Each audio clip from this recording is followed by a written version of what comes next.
el estrés,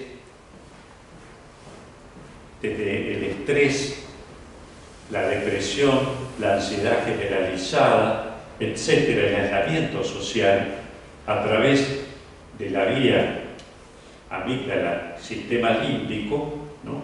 Producen, entre otras cosas, liberación de corticosteroides, también hiperactividad del sistema nervioso simpático y, indudablemente, incrementan el riesgo de cardiopatía isquémica. El impacto social del esposoma en la salud cardiovascular y enfermedad. Bueno, esto es lo mismo. Cómo se plantea el esposoma interno, esposoma externo, los factores socioeconómicos, que prácticamente los mecanismos son todos los mismos, con citoquinas proinflamatorias, la liberación de hormonas del estrés, el estrés oxidativo, la disfunción mitocondrial y mayor patología cardiovascular. Y en el esposoma social, ¿qué se considera? Bueno, si se tiene o no un soporte social, el acceso a la salud, el acceso a la educación, la actividad económica, el lugar donde se vive, el vecindario donde se vive, si tiene espacios verdes, etc. La polución lumínica, entre otras cosas, produce alteración del ritmo circadiano, junto con la polución acústica, que además lleva a la liberación de hormonas del estrés, tanto a nivel del sistema nervioso simpático, cuanto al eje hipotálamo-hipófisis suprarrenal. Y allí va a llevar a un estrés oxidativo, inflamación, estado protrombótico y enfermedad cardiovascular. Nosotros los que tenemos en cuenta en general son los factores de riesgo tradicionales: la diabetes, la hipertensión, la obesidad, el tabaquismo, el sedentarismo, la dislipidemia, etc. Ahora le tendríamos que añadir la polución aérea, la polución lumínica, la polución acústica, bueno, el estrés, la depresión, estos sí los tenemos en cuenta, ¿no? El aislamiento social, las enfermedades infecciosas, etc. De tal manera que hasta acá lo que hemos visto es la enfermedad cardiovascular dada por otros factores de riesgo, como es la polución ambiental, la polución del aire ambiental, la polución acústica, la polución lumínica. Y este artículo que viene es un juego de palabras sobre oscuridad y luz, ¿no? Dice, el lado oscuro de la polución nocturna. La luz externa en la noche incrementa el riesgo de enfermedad coronaria. Pero también el ruido del transporte y enfermedad cardiovascular. ¿Y cómo se ejerce? Bueno, justamente el ruido, las altas frecuencias determinan por vía directa trastornos del sueño, también por vía indirecta las de baja frecuencia, trastorno cognitivo, respuesta emocional, que van a llevar a la respuesta del estrés. En otras palabras, se activa el eje hipotálamo-hipófisis suprarrenal con liberación de corticoides, de cortisol, la vía de la amígdala del sistema límbico produce hiperactividad del sistema nervioso simpático, catecolaminas, noradrenalinas, glucocorticoides, activación del eje del sistema renina-angiotensina-aldosterona, vasoconstricción, inflamación y estrés oxidativo. No nos escapamos de nada. La contaminación aérea. La contaminación por partículas menores de 2.5, en la literatura se pone partículas 2.5, ¿no?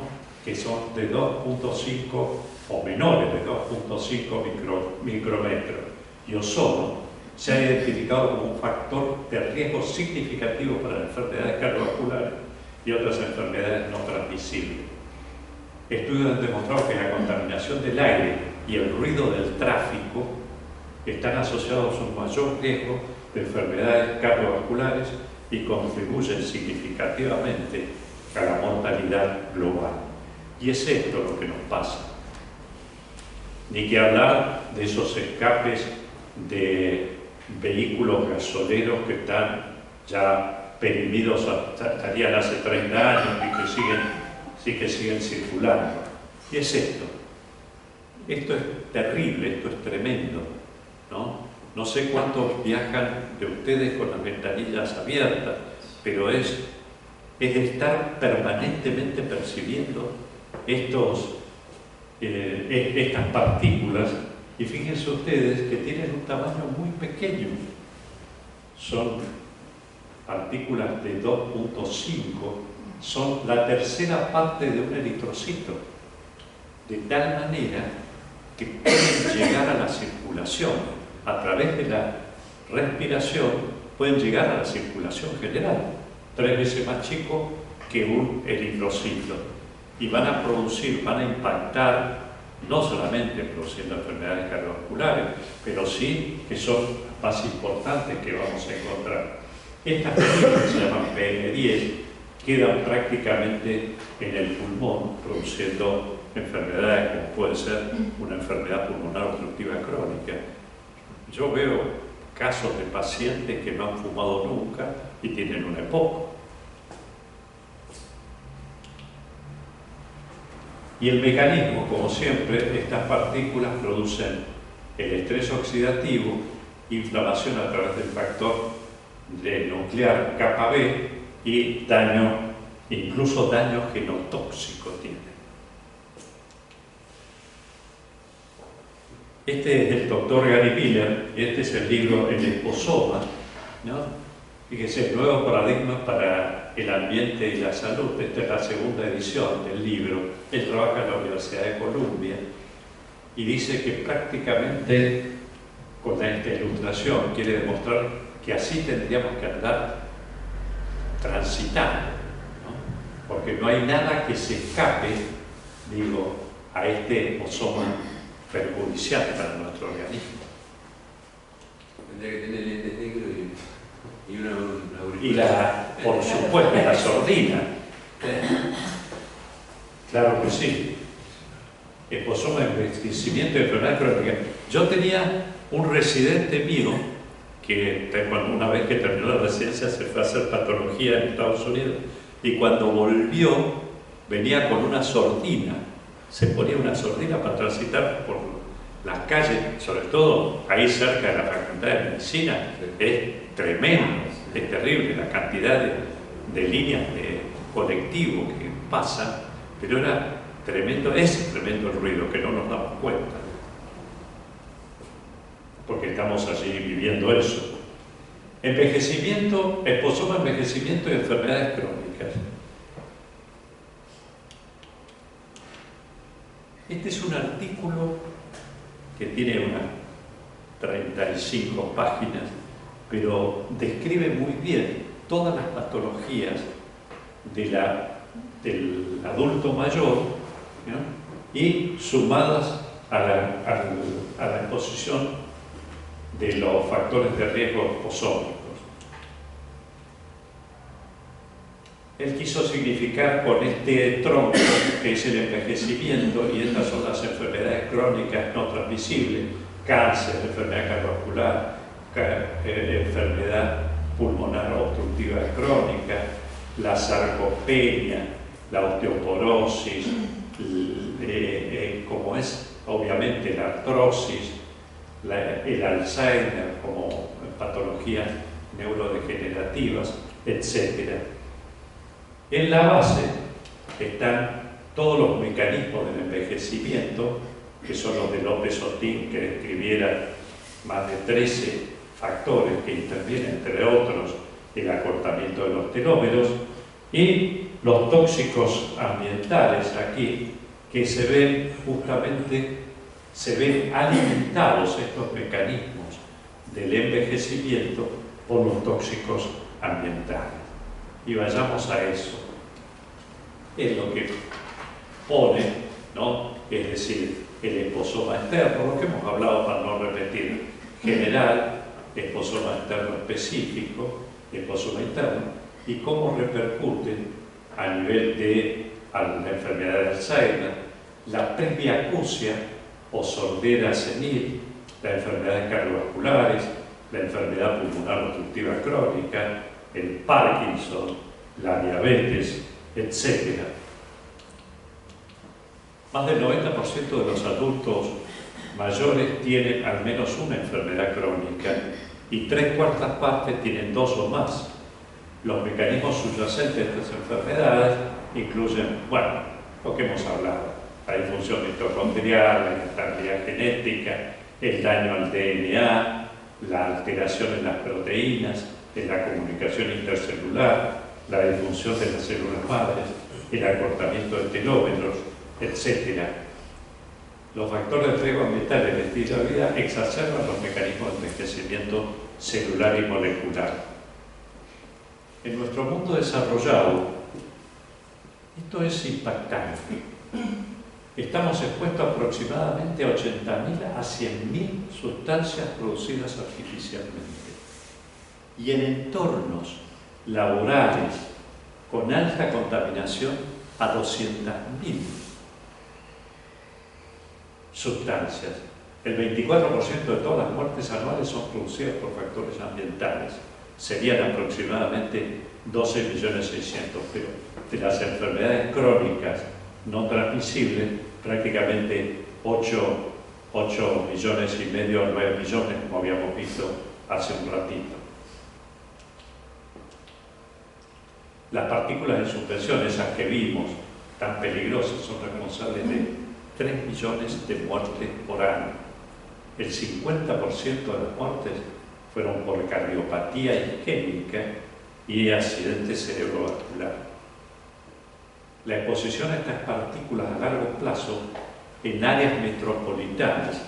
Yo tengo mi consultorio en la calle Tames, que es una calle sumamente transitada por colectivos escolares, por colectivos de línea, porque es la calle que sale desde Plaza Italia. Y es realmente, yo por más que cierre, pero es una contaminación segura. Y esto lo vemos acá, como dice que la exposición a estas partículas a largo plazo en áreas metropolitanas se asoció a calcificación coronaria progresiva que lleva a una aterosclerosis acelerada. La contaminación del aire del hogar causa un 17% de enfermedades cardiovasculares. La acroleína, que se genera cuando freímos, por ejemplo, sea con grasa o con aceite, con la quema de madera, combustible, es un poderoso tóxico del aire y del agua. Causa daños en los miocitos y puede producir disfunción endotelial, que acá está. Es un aldehído sumamente peligroso, la acroleína. El fumador pasivo, ni qué hablar lo que percibe el fumador pasivo, pero estamos hablando más allá de la patología respiratoria, en la patología cardiovascular, porque produce disfunción del endotelio, inflamación, aumento de células esponjosas grasas, además disminución del óxido nítrico, aumento de moléculas de adhesión, activación de macrófagos y plaquetas, y también aumento de las metaloproteinasas de la matriz, llevando a aterogénesis, y como degradan la matriz, pueden ir a la formación de aneurisma, con disminución del HDL y mayor oxidación de las LDL. El agua, ni qué hablar, el agua, justamente los contaminantes que tiene. Por ejemplo, el arsénico en el agua aumenta el riesgo de enfermedades cardiovasculares, produce hipertensión arterial, aterosclerosis y eleva la mortalidad.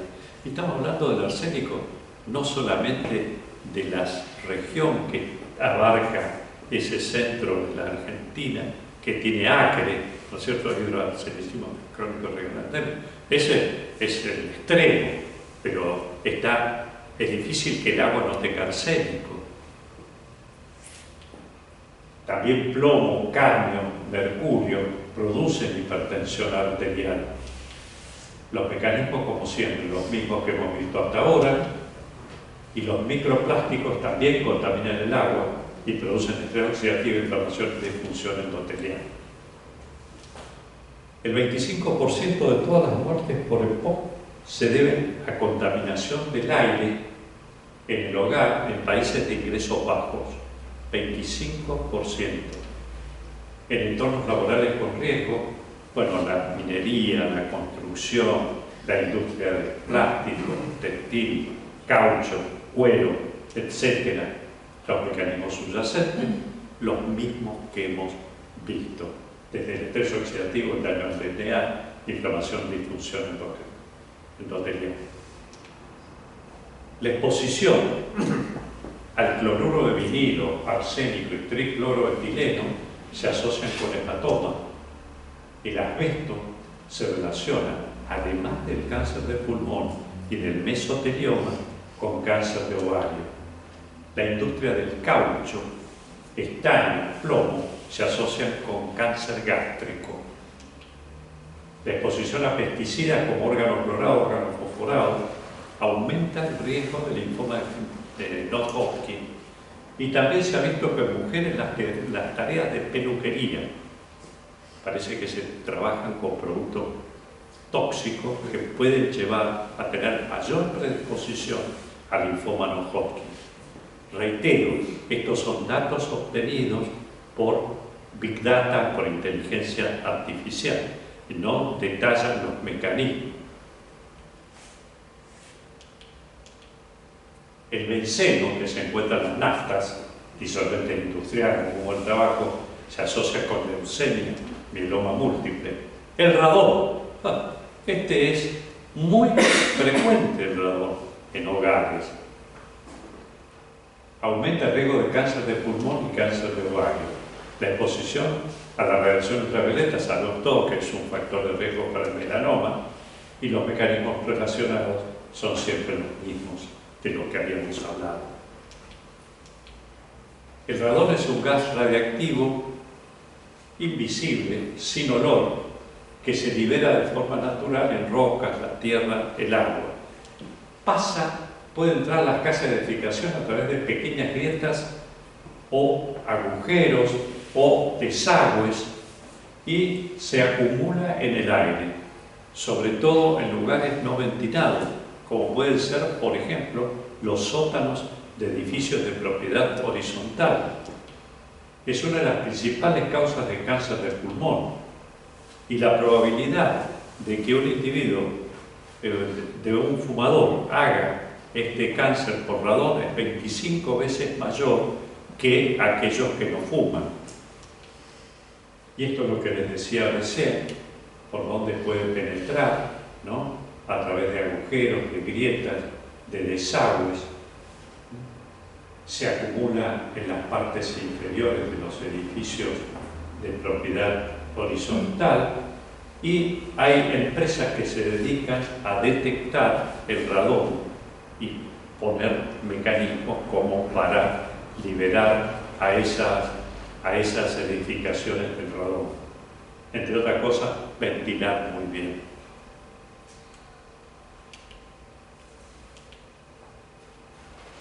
Exposome a alteraciones musculoesqueléticas. Estamos en pacientes adultos mayores. La exposición al plomo, que se encuentra en pinturas viejas, agua contaminada, ciertos entornos laborales, puede acelerar la osteoporosis, al igual que el cadmio también puede acelerar la osteoporosis. Y los órganos fosforados, los pesticidas órganos fosforados, favorecen la aparición de sarcopenia. La exposición al cadmio también entonces puede producir osteoporosis y riesgo de fractura.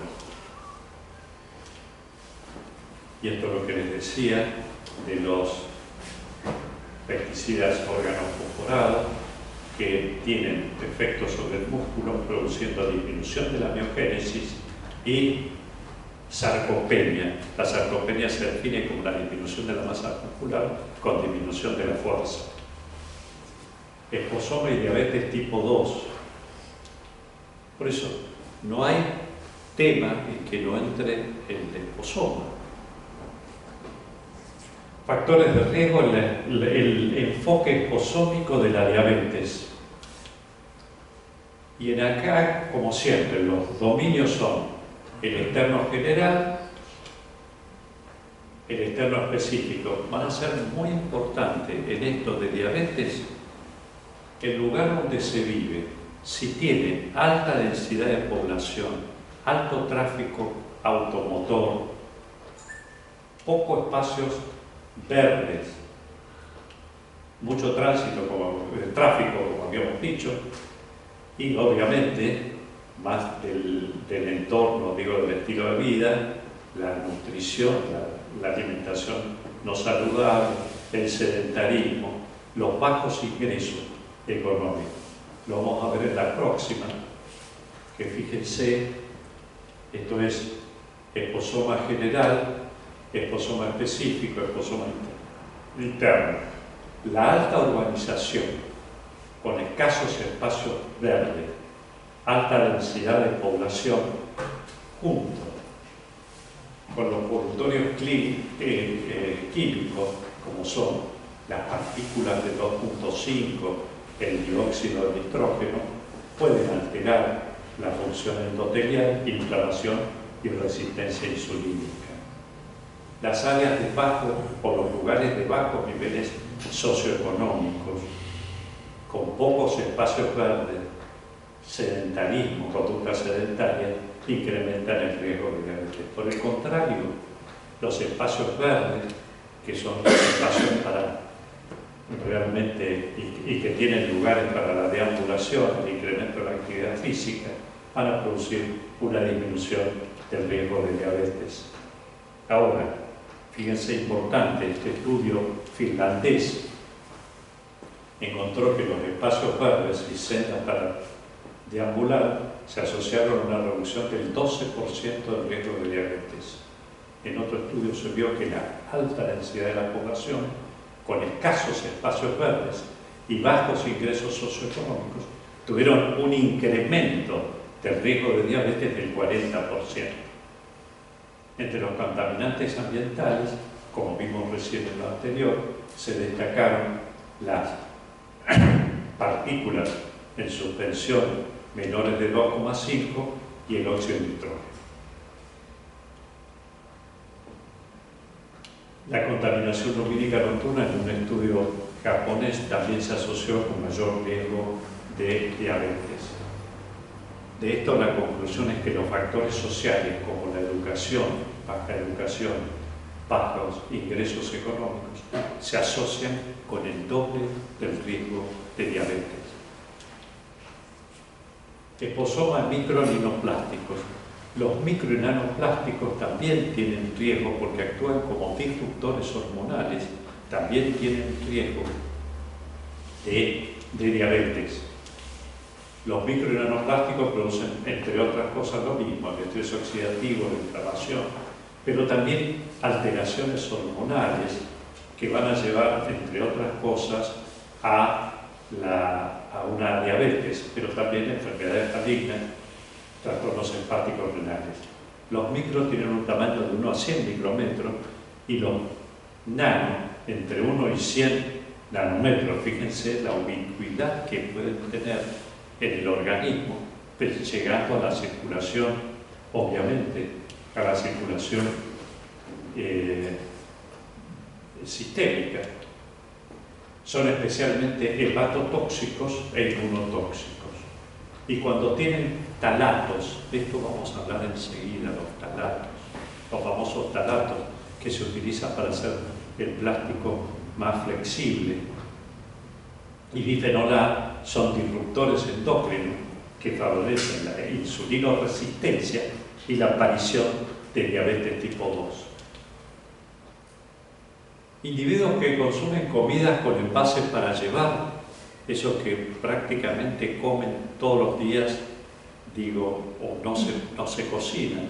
Fíjense, se estima que incorporan por mes hasta 5.500 partículas de microplástico. Los nanoplásticos contaminan el agua, se encuentran en los frutos de mar, por ejemplo los mariscos, los crustáceos.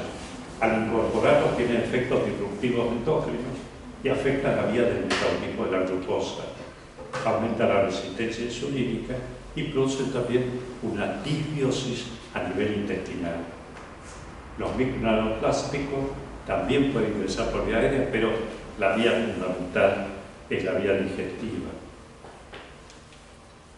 Y acá tenemos, en esta infografía, fíjense ustedes, el plato de comida es una botella de plástico, ¿no?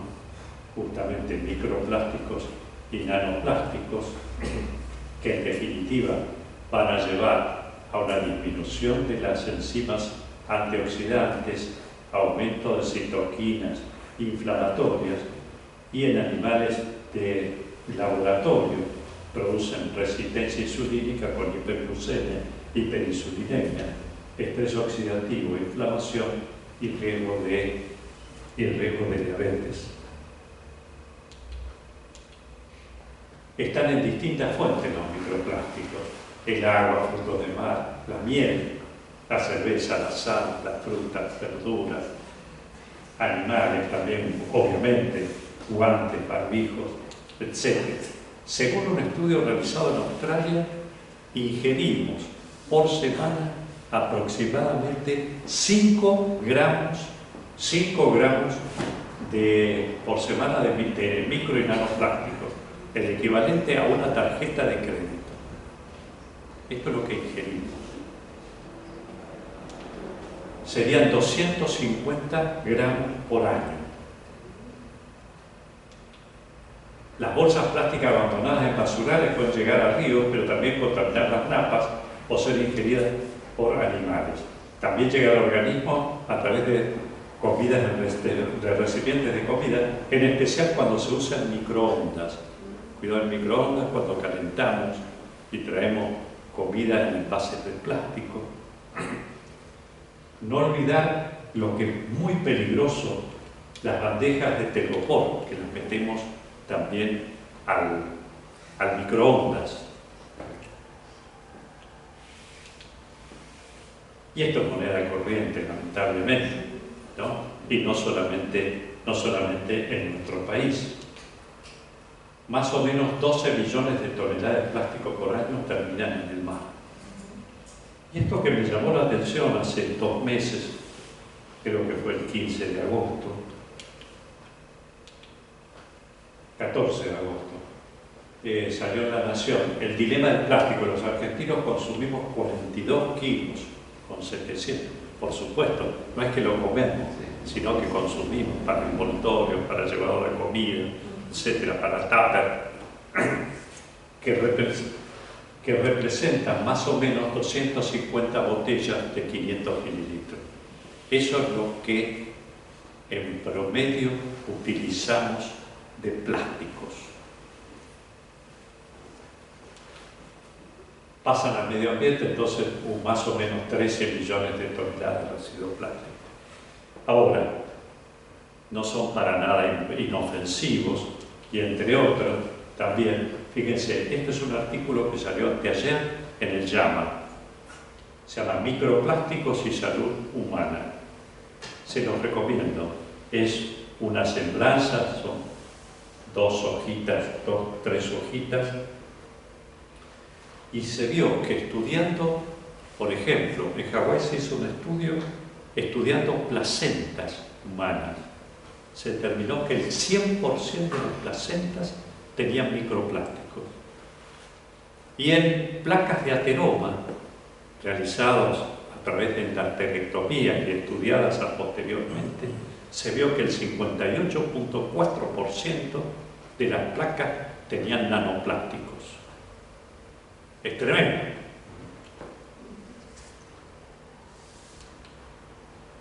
Y de nuevo, fíjense, parece que la tuviera yo con la esclerosis lateral amiotrófica, por algunos casos que uno ha estado viendo, de famosos también con esclerosis lateral amiotrófica, pero Los microplásticos, fíjense, la producción mundial excede los 430 millones de toneladas anuales.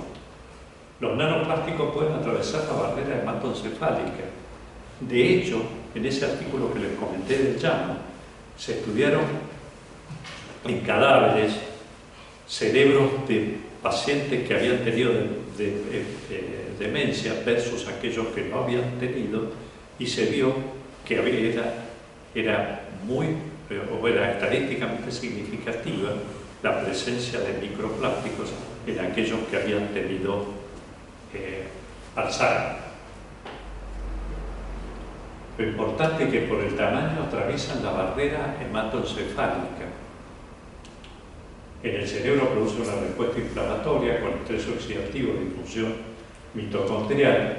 La inflamación y la hiperexcitabilidad pueden causar esclerosis lateral amiotrófica. La vía principal de ingreso es la ingestión con impacto a nivel de la microbiota, disbiosis y alteraciones del eje intestino-cerebro. Y es acá lo que estamos viendo. Por ingestión, y fíjense ustedes, desde el agua de bebida, el agua embotellada, los frutos de mar, aunque sean también algunos peces que son del río, ¿no? El azúcar, la sal, las frutas, verduras, miel, leche, también en la leche materna hay microplásticos y nanoplásticos. Y el mecanismo sería, como entra por vía digestiva a través de la microbiota, a través del eje intestino-cerebro, producen una alteración a nivel de la barrera intestinal que permite el pasaje de sustancias tóxicas. Esta disbiosis lleva a la inflamación, como habíamos hablado recién, alteraciones a nivel de los neurotransmisores y esclerosis lateral amiotrófica y otras enfermedades neurodegenerativas. Esposoma y microbiota. Nosotros hablamos el año pasado de microbiota. Fíjense ustedes, la microbiota, ¿cómo no va a ser importante? Tenemos 2 kilos, entre 1,5 kilos y 2 kilos de comensales de bacterias, pero también hongos y virus, más de 1000 diferentes especies de bacterias, y entre otras cosas generan ácidos grasos de cadena corta, butirato de 4 carbonos, propionato de 3, acetato de 2, que tienen una función fundamental para preservar la indemnidad de la barrera intestinal, evitar el intestino permeable. ¿Qué pasa con la alteración? ¿Qué pasa con el esposoma? Bueno, y además tienen acción a distancia estos ácidos grasos, estos ácidos de cadena corta, que son capaces de disminuir el tono simpático, aumentar el tono parasimpático y a nivel de los receptores del hipotálamo producir justamente, entre otras cosas, la reducción de la presión arterial. La microbiota, por supuesto, no es exenta al impacto que tiene el esposoma sobre ella, así que va a ser una participante activa, y todo lo que hemos visto hasta ahora del esposoma exógeno, externo, van a impactar en la microbiota. ¿Y qué consecuencias va a traer? Que la contaminación ambiental a través del agua y alimentos tiene impacto directo sobre la microbiota, altera la permeabilidad intestinal y produce pasaje de microorganismos y productos tóxicos a la circulación. Disminuye la producción de ácidos grasos de cadena corta, que va a llevar a la inflamación, la pérdida de la integridad intestinal, disminuye entre otros la secreción de mucina, Y entre los metales se destaca el plomo, que provoca disbiosis y alteración entonces a nivel de la microbiota. El cadmio, que se encuentra en alimentos contaminados, pescados, vísceras, baterías, materiales de construcción como el cigarrillo, etc., ocasiona disminución de las bacterias que producen los ácidos grasos de cadena corta. El arsénico contamina las napas acuíferas y es ingerido por frutos de mar.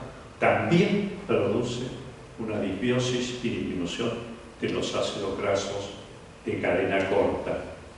La ingesta de nitratos. Estos nitratos son los que se utilizan para curar la carne y no tanto los nitratos vegetales que vienen en las verduras de hojas. Se asocian, entonces, producen estrés oxidativo y se asocian con cáncer de colon. Bien. Esto, en definitiva, esto es por alteración, entre otras cosas, del eje hipotálamo, microbiota, intestino, cerebro. Microbiota, intestino, cerebro. Y es así como actúa el liposoma, es decir, en este caso metales pesados, por ejemplo. Este es un intestino normal, donde se mantiene la función de barrera intestinal de tal manera que no tiene disbiosis y se evita el pasaje de sustancias tóxicas a la circulación. En desmedro de este otro, que causa, en definitiva, a través de los metales pesados, etcétera, de los que hemos hablado, va a causar un intestino permeable, donde pasan, entre otras sustancias, lipopolisacáridos, bacterias a la circulación que van a producir ruptura de la barrera hematocefálica, trastornos axonales y enfermedades neurodegenerativas. Los psicobióticos, la influencia entonces de la microbiota sobre el eje intestino-cerebro en desórdenes neurológicos, el liposoma de edad temprana de la vida y riesgo de autismo, un rol para el microbioma de la madre. Y sí, está visto que se altera, si la madre tiene alteración de su microbiota, puede producir autismo en la criatura, que también va a tener una alteración de trastorno del espectro autista, que también va a tener una alteración seguramente en su microbiota. La exposición entonces, como vimos reciente, metales pesados, tanto los polutorios orgánicos persistentes como los nitratos nitritos, en todos ellos van a producir disbiosis intestinal y permeabilidad en el intestino, con las consecuencias que acabamos de describir. Estos son los metales pesados, los polutorios orgánicos persistentes, los nitratos, nitritos, produciendo disbiosis, produciendo disminución de los ácidos grasos de cadena corta, vitaminas, etc. Mucina, disminuye la mucina, que es un elemento protector de la barrera intestinal, teniendo como consecuencia patologías neurológicas, degenerativas en general, enfermedad de intestino irritable, etc. Los talatos.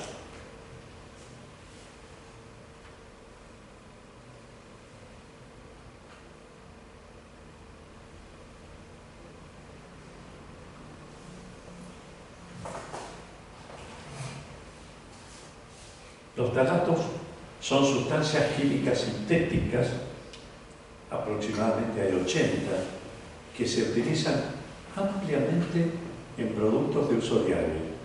Aumentan la durabilidad de los plásticos y están presentes prácticamente en todos los plásticos que tenemos o que utilizamos en el día a día en nuestras actividades.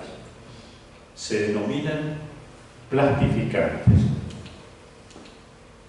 Fuentes, bueno, desde productos para el cuidado personal como las lociones, perfume, productos para el cabello, desodorante, los esmaltes de uña, por ejemplo, barnices, pinturas, masillas, adhesivos, determinados medicamentos y suplementos dietarios, todos los envases plásticos.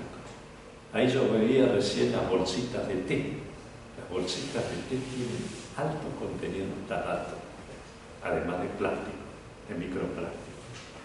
Las botellas de agua, las botellas de gaseosa, los envases de comidas, las bebidas enlatadas y comidas enlatadas, las cortinas de baño, obviamente, bueno, juguetes, inflables, mochilas, todo eso tiene talatos. Eso que le da el olorcito a ese plástico, todo ello tiene talatos. Producen afecciones del sistema reproductor, dañan el hígado y entre otros pueden desarrollar, los pacientes tienen mayor probabilidad de desarrollar una diabetes tipo 2 por disruptores orgánicos, disruptores, digo, endócrinos.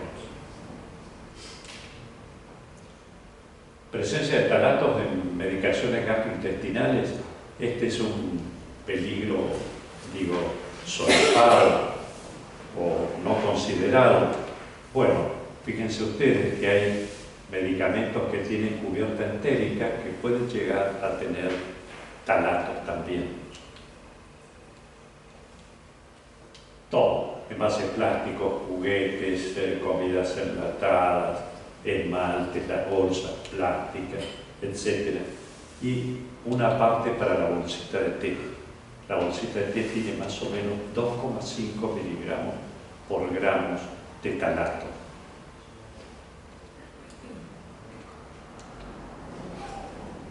Las sustancias PFAS o perfluoroalquiladas, estas son muy numerosas también. Prácticamente toda la ropa impermeable trae estas sustancias.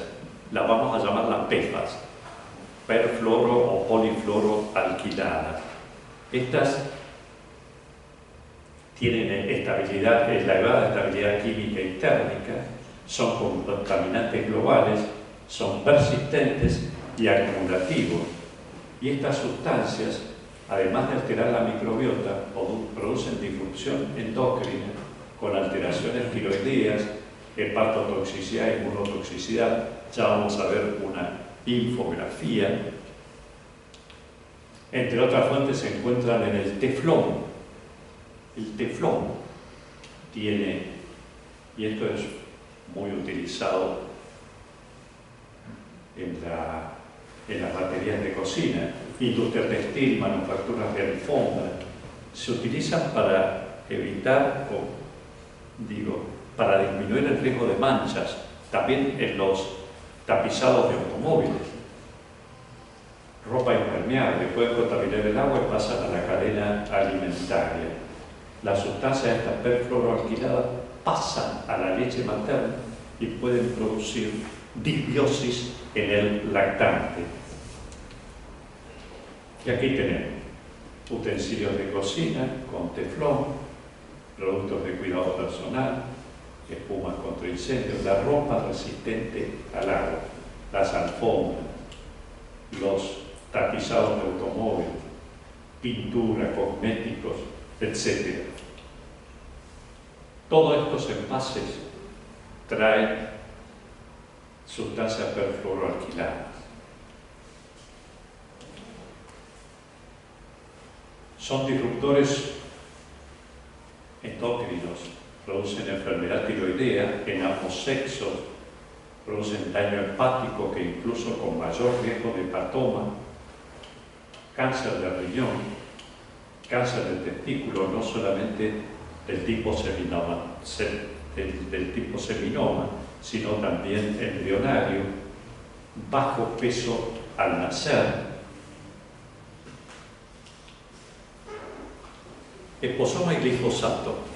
Acá hay para hablar, y además es polémico, siempre es polémico. Cuando yo le pedí Gemini de inteligencia artificial que le hiciera un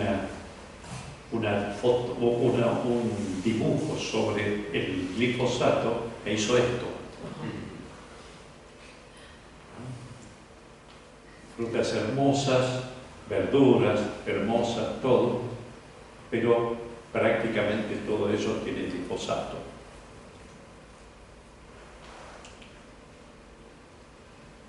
Este es un artículo que encontré que hace una revisión bastante importante de la toxicidad del glifosato y herbicidas basados en glifosato. Es del año 2020, creo, sí, 2020.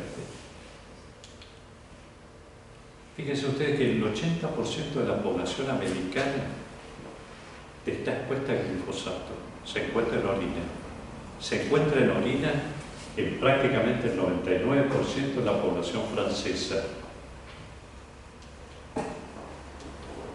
Es el herbicida por lejos más utilizado, ha sido en tareas agrícolas.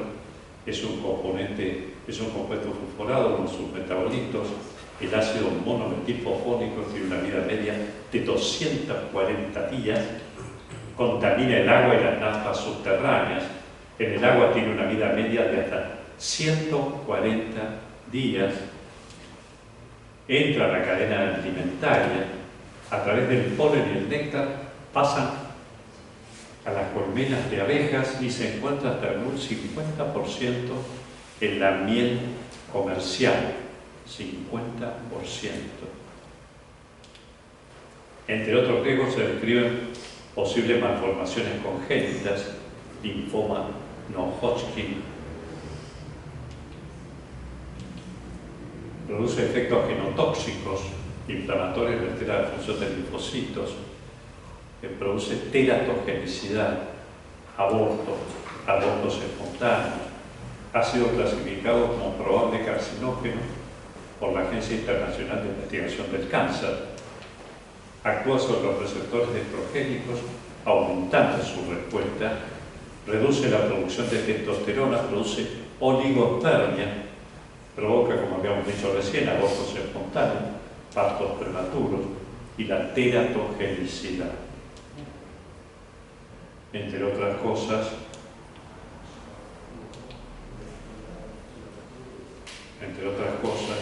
lo que habíamos hablado recién, ¿no es cierto? La oligospermia, la teratogenicidad, etc.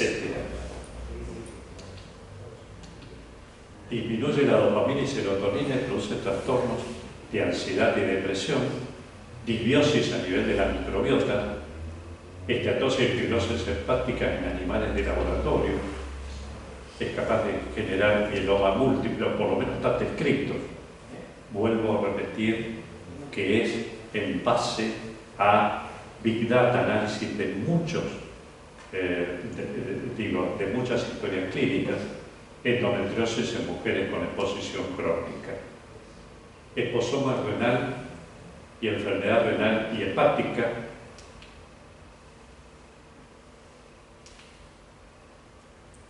el esposoma renal, un diálogo silente hacia la enfermedad renal crónica, y lo mismo, siempre tenemos que considerar todos los factores externos o del macroambiente, ¿no? Como es la alimentación, los hidrocarburos aromáticos policíclicos, el cambio climático, los tóxicos ambientales a través de escapes de automotores, fábricas, etc. Y los internos con el estrés oxidativo y la inflamación. Este es un artículo donde se hace una revisión sistemática y metaanálisis y se ve, en conclusión, que el uso prolongado de estas partículas de 2,5 que ya habíamos visto, cadmio, arsénico y mercurio, se asocian al incremento del riesgo de enfermedad renal crónica y la progresión hacia la insuficiencia renal. El esposoma de enfermedad hepática Los metales pesados, plomo, mercurio, arsénico, hierro, cobre, cobalto, manganeso producen toxicidad hepática que puede llevar al hepatoma. La coexpresión de metales en presencia, por ejemplo, fíjense, de una hepatitis C lleva a un aumento de la replicación viral y a una disminución en la respuesta a los antivirales. Por el contrario, la alimentación de zinc se ha visto que podría disminuir la severidad de la enfermedad. La presencia de plomo y cadmio en una hepatitis B aumenta el riesgo de cronicidad de esa hepatitis. El tabaquismo en pacientes con una hepatitis B aumenta el riesgo de carcinoma en un 80%. El consumo de ácido acetilsalicílico en café se ha visto en estudios, de Big Data, que podría disminuir el riesgo. La polución ambiental con partículas de 2,5, dióxido de nitrógeno. Este dióxido de nitrógeno se encuentra también en los gases de los automotores. Pesticidas, las sustancias perfluoroalquiladas, el cloruro de vinilo, son fuertes factores de riesgo para el hepatoma. Miren con las sustancias, lo que habíamos hablado antes, con las sustancias perfluoroalquiladas, se asocian prácticamente con 4 meses y medio de incremento en el riesgo de hepatoma. Esposoma y piel, sobre todo el esposoma del envejecimiento cutáneo. El esposoma del envejecimiento cutáneo. Jack Krugman es un autor que prácticamente se dedica a este tema, tiene muchos artículos publicados, pero resume en estos 7 grandes factores el envejecimiento cutáneo, como son la radiación solar, no solamente ultravioleta, sino infrarrojos, el tabaco, la temperatura, la alta temperatura, la alimentación no saludable, el estrés, la falta de sueño, la polución ambiental dada por el escape de automotores, humo de fábricas, etc. Además de los rayos ultravioleta e infrarrojos, el dióxido de nitrógeno se asoció con envejecimiento cutáneo en forma de manchas faciales. El ozono también aumentó las arrugas. Las partículas de 2,5 procedentes del tráfico vehicular también se relacionan con el envejecimiento, ni que hablar del humo de cigarrillos. Y en general se vio que el que fumaba aparentaba un envejecimiento cutáneo de 2,5 años. Es difícil de medir, pero bueno, esto se hace con los relojes los relojes epigénéticos. Envejecimiento de la piel, esto ya lo hemos presentado, pero fíjense cómo el esposoma en este camionero durante 30 años manejando su camión expuesto en el lado izquierdo. Vemos en el lado izquierdo cómo está envejecida respecto de su lado derecho. ¿Por qué? Porque impactan rayos ultravioletas que son de 350 nanómetros que penetran muy profundos en la dermis. Esta es una mujer secretaria ejecutiva que durante 15 años estaba sentada trabajando y le daba el sol, entraba a través del cristal de la ventana, también para ver cómo actúan los rayos ultravioleta. El tabaquismo. El humo del cigarrillo contiene más de 3.800 sustancias. Entre ellas tiene de todo, ¿no? Mercurio, cadmio, plomo, alquitrán, monóxido, ácido cianhídrico, metano. También produce estrés oxidativo, potencia los efectos de los rayos ultravioleta e incrementa la melanogénesis. Esto se ve en grandes fumadores, como tienen su piel tan arrugada. Una bocanada de cigarrillo tiene más o menos 1 por 10 a la 17 radicales. Una bocanada. Aumento de la temperatura. El aumento de la temperatura, otro de los factores que había descrito Krugman, tiene consecuencias en el envejecimiento cutáneo. La temperatura cutánea, cuando aumenta por la elevación de la temperatura ambiente, puede llegar a 40 grados por emisión de los rayos infrarrojos. Esto provoca estrés oxidativo, inflamación y daño en la piel. Las mujeres que se ponen a tomar sol, eso que prácticamente se lo comen al sol, ¿no? Y uno les ve cómo tienen la piel, sumamente envejecida. Y ahora esto es lo que me llamó la atención. El antebrazo de los panaderos se ve el envejecimiento de la piel. Yo no lo he visto, pero está descrito, que hacen justamente por el incremento de la temperatura. Este es otro artículo de Krugman, donde expone directamente el liposoma extrínseco y lo sintetiza con la polución aérea, lo más importante, la radiación solar, el clima, la nutrición y otros factores, entre ellos el tabaquismo. Bien, perdón. El liposoma determina el 80% del envejecimiento cutáneo. El liposoma. Liposoma, tabaquismo materno y edad epigenética.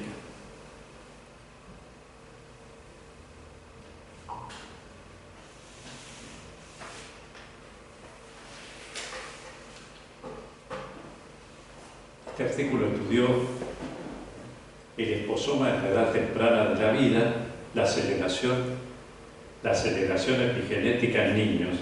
Esto es un crimen, ¿no? Porque, bueno, el tabaquismo materno y la exposición a partículas de 2.5 estuvieron asociadas con la aceleración de la edad epigenética en niños de 7 años.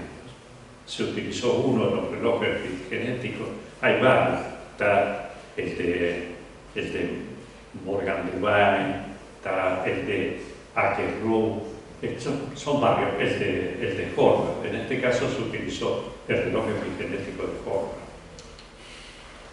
Liposomas y campos electromagnéticos. Fíjense ustedes, este es un trabajo en niños en edad escolar en los Países Bajos, sí, Holanda, pero hay que decirle Países Bajos. Bien, con estas ondas entre 3 kHz y 300 GHz. Los campos electromagnéticos de radiofrecuencia, el tiempo de pantalla, la morfología cerebral y problemas de atención en niños en edad escolar. ¿Qué nos dijo el liposoma en estos chicos? Que el uso prolongado de dispositivos con pantalla, en particular el uso de televisión, hay algunas personas que pueden llegar a pasar hasta 14 horas por día viendo pantalla. Se asoció con un menor volumen cerebral y mayores problemas de atención. Y estamos hablando de este tipo de ondas, ¿no es cierto?, de las ondas de radio, de las ondas de radiofrecuencia. El proyecto HELIX. Este es un proyecto. ¿Seguimos? ¿Y terminamos antes? Sí. Bien. Porque ¿qué hora es? Las 10:25. Bien. Yo para que no se duerman. Bien. El proyecto HELIX es un proyecto, falta muy poquito, es un proyecto de la Unión Europea sumamente ambicioso, que el acrónimo significa exposición temprana en la vida, el liposoma en la etapa temprana de la vida. Se estudiaron a madres, a mujeres embarazadas, y se hizo el seguimiento de las criaturas durante determinado tiempo, que ya vamos a ver algunos de ellos. Y fíjense ustedes, esto nace o se origina en el año 2012, es decir, hace 13 años. Este es el famoso proyecto HELIX de la Unión Europea. Y tiene cosas interesantes, como les dije, estudiaron los factores externos personales o dados por el estilo de vida, si fumaban las madres o no, si hacían actividad física, cómo era el sueño, la alimentación, etc., si disponían de espacios verdes, si estaban sometidas a ruidos, a la polución acústica, a polución lumínica, el tráfico automotor, el entorno urbano, como era, y se estudió entonces a la mujer embarazada y a sus hijos se hizo el seguimiento. Esta es otra cosa que llama la atención, pero un niño al nacer tiene aproximadamente 300 sustancias químicas, 300 sustancias químicas que no tenían las generaciones anteriores. Estamos hablando de los abuelos, porque esto ha pasado de la madre al niño.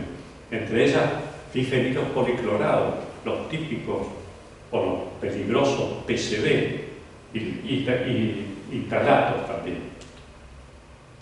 En este estudio, madres y niños de España, Países Bajos, Noruega, Grecia, Lituania, Inglaterra, Francia, se vio sobre un universo de 32.000 madres y sus hijos, de ellas se estudiaron 1.200, y se vio que la exposición durante el embarazo, entonces se determinaron sustancias contaminantes en el aire, el ruido, la luz también, que no está puesta acá, factores meteorológicos, entornos naturales, accesos a parques, etc.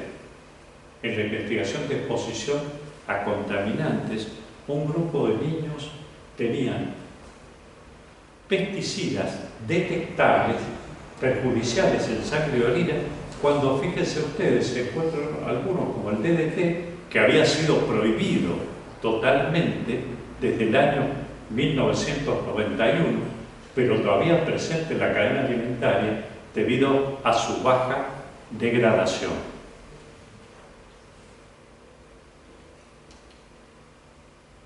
En este otro, el 46% de los niños se detectaron pesticidas organofosforados. Estamos hablando de criaturas recién nacidas. La cotinina urinaria, es decir, hablaba del tabaquismo en la madre, se detectó en 19% de los recién nacidos. Estamos hablando de países desarrollados. Los niños españoles de Sabadell. Sabadell es una localidad de Cataluña donde hay muchos mariscos, la gente ingiere mariscos, y tenían los niveles más altos, las criaturas tenían los niveles más altos de mercurio relacionados con la ingesta de mariscos. Las mujeres embarazadas con educación superior tuvieron menos probabilidad de estar expuestas a contaminación atmosférica y ruido, y también tenían mayor acceso a parques a menos de 100 metros de sus casas. A su vez, como acá mencionamos, los frutos de mar, los mariscos,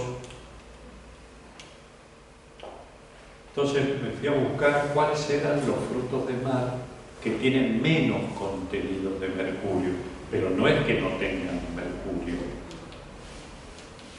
El abadejo, la anchoa, el salmón, la caballa, la merluza, el lenguado, el pulpo, el calamar, la langosta, el langostino, trucha, eso puede ser de río, berberecho, cangrejo, palometas, etc.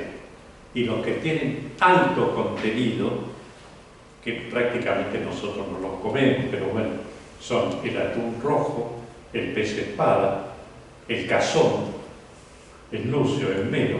Hay meros que fui a fijar que son gigantes, que pueden pesar más de 160 kilos.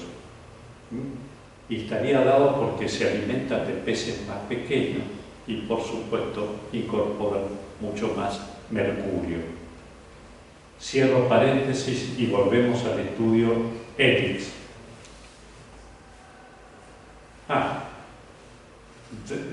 Este estudio se hizo sobre resistencia insulínica. Se tomaron 1.134 madres y sus hijos de 6 países europeos. Se estudiaron 45 químicos disruptores endocrinos, muestras de sangre de orina en la madre y sangre del cordón umbilical en los recién nacidos. ¿Qué se vio? Se analizaron seguimientos clínicos de laboratorio y cuando tuvieron entre 6 y 11 años se los estudió para detectar insulinoresistencia y síndrome metabólico. ¿Y qué se vio? Se encontró que había una asociación de riesgo para el mercurio y las sustancias perfluoroalquiladas y los pesticidas organoclorados, que en estos países donde se tomaron estaban prohibidos desde 1970. La baja degradación que tienen. Y como ahí vimos esposoma de la diabetes, ¿cuál sería el esposoma de la obesidad infantil? Este es un artículo que justamente se basa en el esposoma de la obesidad infantil. Y en definitiva, hay más chance de tener una criatura obesa si la madre tiene un índice de masa corporal más elevado, pregestacional, la exposición prenatal al tabaco, el aumento de peso excesivo gestacional, el alto peso al nacer del bebé, la diabetes gestacional, la lactancia no materna, la asistencia a guarderías y la introducción de alimentos sólidos antes de los 4 meses. Seguimos con los estudios de Elix. En este caso se investigó la variación de la presión arterial. ¿Y qué se encontró? Estamos hablando de la presión arterial en la criatura. Porque uno ya no sabe, dice, el pescado que es tan sano, pero cuidado, el pescado con mercurio, ¿no? La elevación de la presión arterial sistólica estuvo relacionada con mayor ingesta de pescado. La cotinina urinaria, que está hablando de la madre del tabaquismo, y las sustancias perfluoroalquiladas que habían pasado los niños. Con la presión arterial diastólica, la elevación se relacionó con alta ingesta de pescado, niveles elevados de cobre en los niños, pero alta ingesta de pescado. Y el pescado es algo sano, pero con mercurio. Habría que tener cierto cuidado con mujeres embarazadas.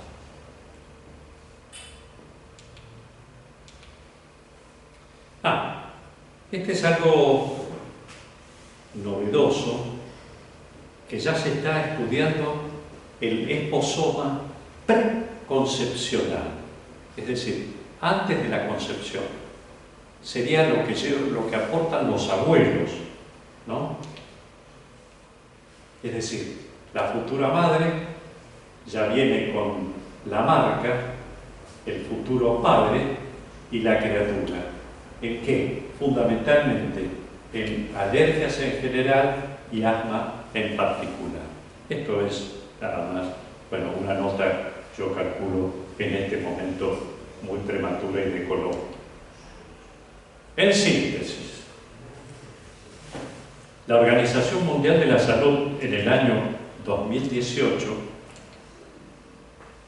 reconoció que la contaminación atmosférica es el segundo factor de riesgo de enfermedades no transmisibles, ya que más del 90% de la población mundial, 90% de la población mundial respira un aire cuya calidad no se ajusta a las definiciones de aire limpio. La contaminación del aire en zonas urbanas incluye, como habíamos visto, las pequeñas partículas llamadas PM2,5, que tienen 1/3 del tamaño de un eritrocito, las PM10, que actúan fundamentalmente a nivel respiratorio nada más, los productos químicos como hidrocarburos aromáticos, policíclicos, los gases de efecto invernadero.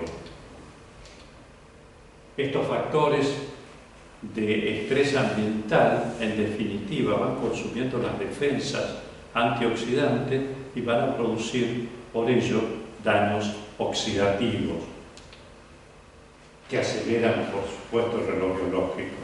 Las sustancias de PM, de partículas en suspensión de 2,5, permanecen en el aire por largos periodos debido a su tamaño y densidad, y la velocidad del viento las esparce. Estas partículas suspendidas, son una mezcla de componentes químicos como el dióxido de carbono, contaminantes orgánicos persistentes, componentes volátiles e hidrocarburos aromáticos y biológicos. Y esto sería el esposoma con beneficio, el esposoma beneficioso, el vivir en entornos, junto a entornos naturales, de verde natural, espejos de agua, llevar una alimentación saludable, sueño reparador, relajación, deambulación y actividad física en áreas verdes.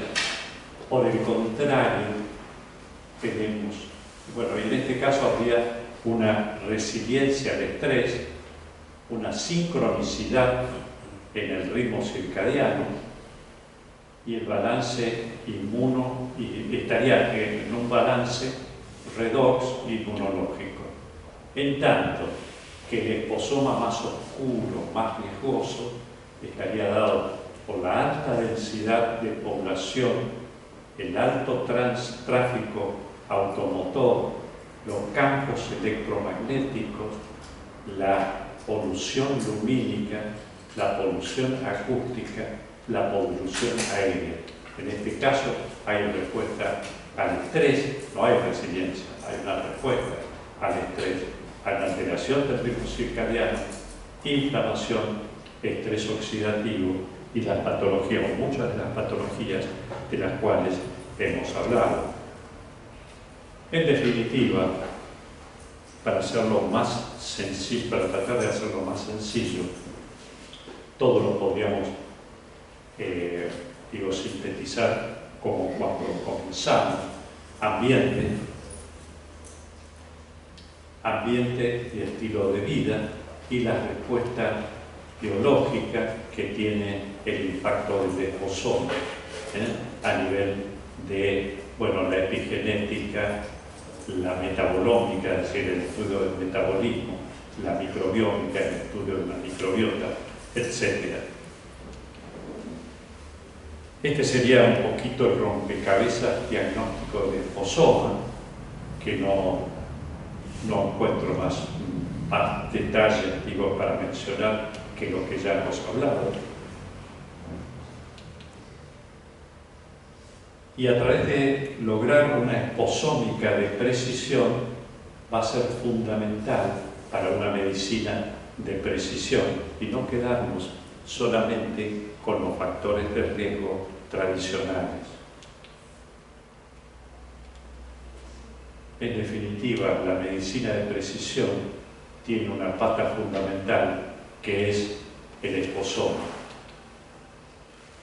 Esposoma, genoma, la convergencia hacia una medicina de precisión. Y ya para terminar, en términos informáticos, podríamos decir que el software, que es el esposoma, la salud es la ejecución del software esposoma en el hardware genoma, como para dar, el vínculo entre esposoma y genoma. Y yo creo que con esto, que es bastante pesadito el tema, ya con esto me parece que terminamos. Sí, así que yo les agradezco muchísimo y nada, si hay alguna pregunta, con mucho gusto. Es para reflexionar. Sí, más que nada, como vos decís, te deja sin salida, porque sí, podés tener buena vida sana, salir a correr, todo, pero si terminaste de correr, agarraste la botellita de agua de plástico y te mandaste eso, ya te... Pero por eso, porque llega un momento, esto para llamar, en definitiva, esto para llamar la atención, nada más, ¿no? Sí, sí. Es Es eso, fundamentalmente, para tener en cuenta que hay otros factores de riesgo que en el día a día no los consideramos. Roberto, una pregunta. En Capital, las estadísticas de Parkinson son más elevadas en todos lados. Sí, sí, tal cual, muy bien. Doctor, ¿usted considera que desde la salud pública esto se tiene en cuenta? Porque desde nuestra perspectiva, por ahí en la práctica individual, no sé cuánto... No, en general no se tiene en cuenta. Realmente ahí está la cosa, muy bien la pregunta. Es eso, claro, no se tiene en cuenta.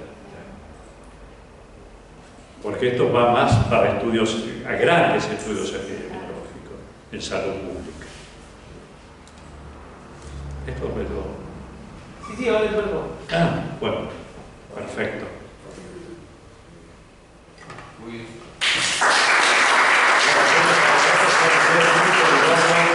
Es un tema un poco espeso.